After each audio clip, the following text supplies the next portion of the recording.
Good morning, students. Today we are going to study a new topic, that is how the rebellion spread.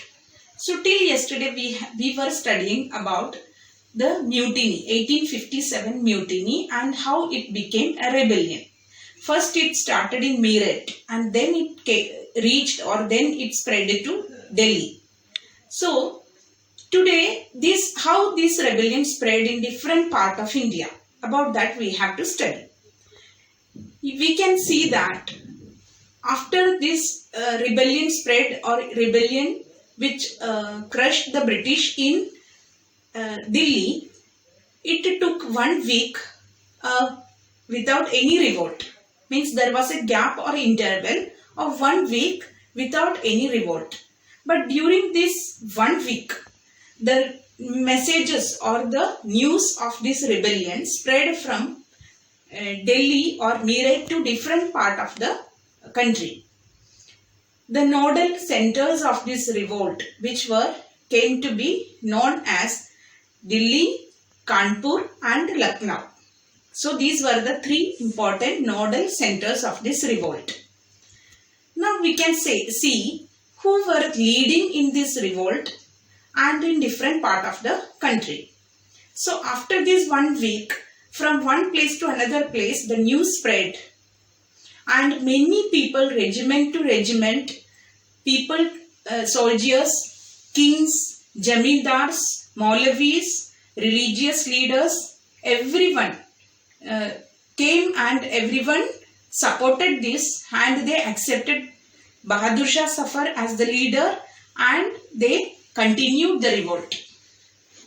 So this revolt spread in every nook and corner of this central India. And we can study that in Kanpur, the leader of this revolt was Nana Sahib. He was the adopted son of Peshwa Bajirao II. He had declared himself as the next Peshwa and also as the governor under Bahadur Shah Zafar. Then he led the revolt in Kanpur with his army. So against the British in Kanpur, who led the revolt? Nana Sahib. He led the revolt. Then Lucknow. In Lucknow, Birjis Khadar, and he was the son of Begum Hasrat Mahal. So along with mother Begum Hazrat Mahal and Birjis Khadar, the son, both continued or both took the revolt, both became the leader and supported Bahadur Shah Zafar, and they continued the revolt. In Jhansi, Rani Lakshmi Bai along with Tandia Tope, they fought against the British in the place known as Jhansi. Then in Madhya Pradesh, Rani Avanti Bai Lodi of Ramgarh, she and her 4,000 army or 4,000 soldiers, 4,000 army people, she fought against the British in Madhya Pradesh. Same way, Bareilly, one of the hero or military soldier, he was known as Bakht Khan.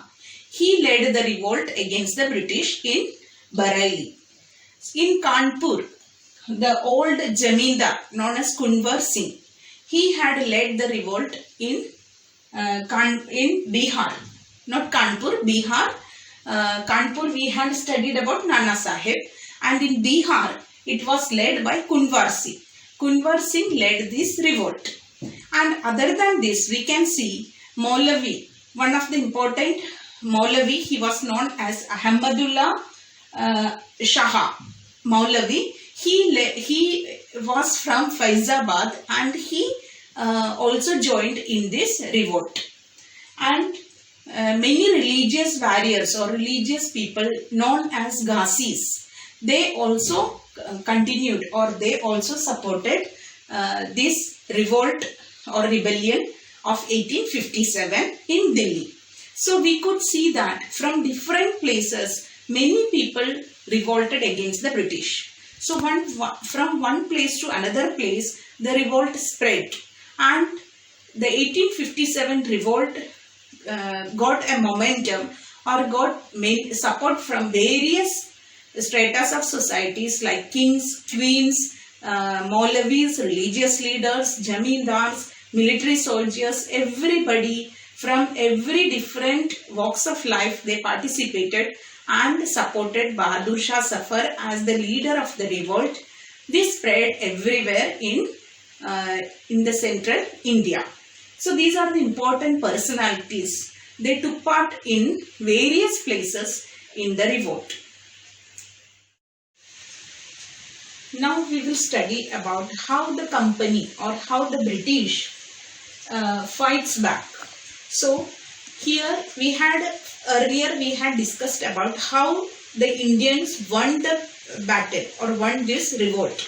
But now the British also fought against Indians, and how they fought against that we have to study here.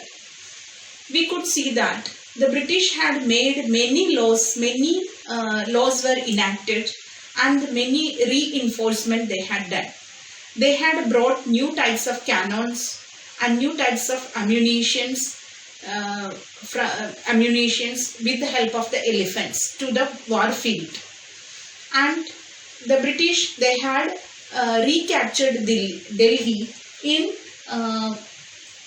September 1857. They had recaptured Delhi. After recapturing Delhi, the British had imprisoned Bahadur Shah Zafar and Begum Hazrat Mahal in Myanmar, or at present it is known as Myanmar, but before it was known as Rangoon. So in Rangoon they were deported and they had been imprisoned. And later Bahadur Shah Zafar, he was died in the prison itself. So these two people, they got punishment. First they were sent to Rangoon, and there they were imprisoned. Next thing, that Rani Lakshmi Bai and Rani Avanti Bai of Madhya Pradesh, they both embraced death during the revolt itself. Then Tamtia Tope, when he was fighting and he fought against the British successfully, and when he understood that he was going to lose this battle, he went into the jungle. And from this jungle he continued the battle by undertaking guerrilla warfare with the help of the tribals. So later he was being caught and he was also killed. And another important thing, that many people, other than this, many soldiers, kings, Nawabs, all were hanged to death by the British. Though those who had participated in this revolt, they were caught and they were hanged to death. Many people, they were soldiers, they were Nawabs, they were kings. These all people were hanged to death. So after this war over, the British wanted to bring back the loyalty from the Indian people. So for that purpose, they had made many tricks. British said that those who are loyal to the British, or those landowners who were loyal to the British, they could get their property and land. So they had given this declaration. Another thing that British also said that any people, any landlords or any people who had been participated in this rebellion and they had not killed any white people, they could get land and their power, etc. So these all did by the British to get the loyalty from the Indian people. So this war, we could see that it is spreading everywhere and every people participated in this war, in this rebellion. But this war, in order to crush this rebellion, British took 2 years, exactly 2 years to suppress this revolt. So it was came to be known as the first war of independence. 1857 revolt as the first war of independence.